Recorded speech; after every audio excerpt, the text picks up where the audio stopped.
Привет, друзья!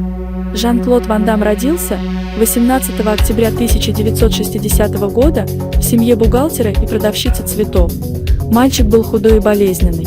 Он все время приходил домой грязным и побитым.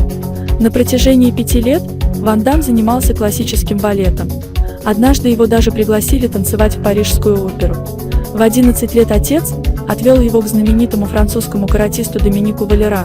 Прозанимавшись у него около года, мальчик забыл, что такое болезни. Учитель по единоборствам считал, что у Ван Дамма может быть прекрасное спортивное будущее.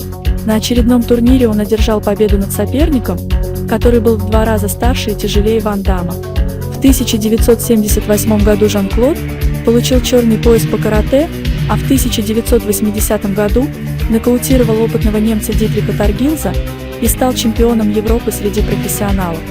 После этого боя он решил уйти из профессионального спорта и пробовать себя в качестве актера. Однако в Голливуде встретили молодого каратиста, который плохо владел английским языком, очень враждебно. Сначала Жан-Клод устроился работать шофером, потом вышибалой в барах, а затем преподавал восточные единоборства и карате. Однако в 1984 году он получил свою первую роль в кино. Он снялся в эпизодической роли в «Улице варваров».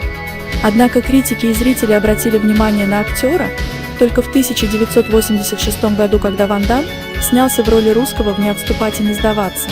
На раскрутку молодого актера выделили $1 миллион. В 1988 году Ван Дамм снялся в «Кровавом спорте», где актер сыграл серьезно настроенного Фрэнка Дюкса.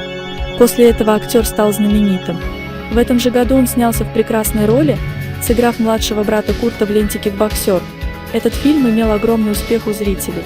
В 1989 году Жан-Клод снялся в боевике «Киборг», где превосходно исполнил роль смелого Гибсона, который вместе с женщиной-киборгом спасает людей от медленной смерти из-за ядерного мусора. С каждой новой ролью росло и профессиональное мастерство актера. У него начался развиваться характер.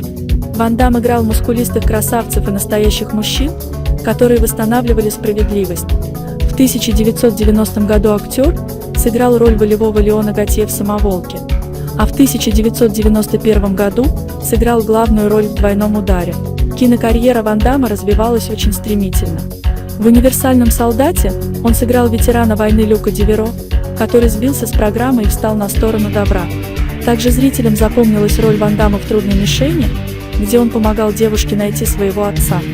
В «Патруле времени» Ван Дамм сыграл полицейского Уолкера, который работает в бюро за контролем путешествий во времени и разоблачает и уничтожает влиятельного сенатора. В 1996 году начался спад в кинокарьере. Это было связано в основном с проблемами в личной жизни, а также с проблемами с полицией, тягой к алкоголю и наркотикам, судебными разбирательствами. Ван Дамм успокоился только в 1999 году, когда женился повторно на бывшей 3-й жене. Его кинокарьера стала стабильной и начала опять набирать высоту. Он начал постоянно сниматься в фильмах. В 1999 году снялся в «Инферно» и продолжении «Универсального солдата». В 2007 году Ван Дамм снялся в картине «До смерти», сыграв роль полицейского по борьбе с незаконным оборотом наркотиков.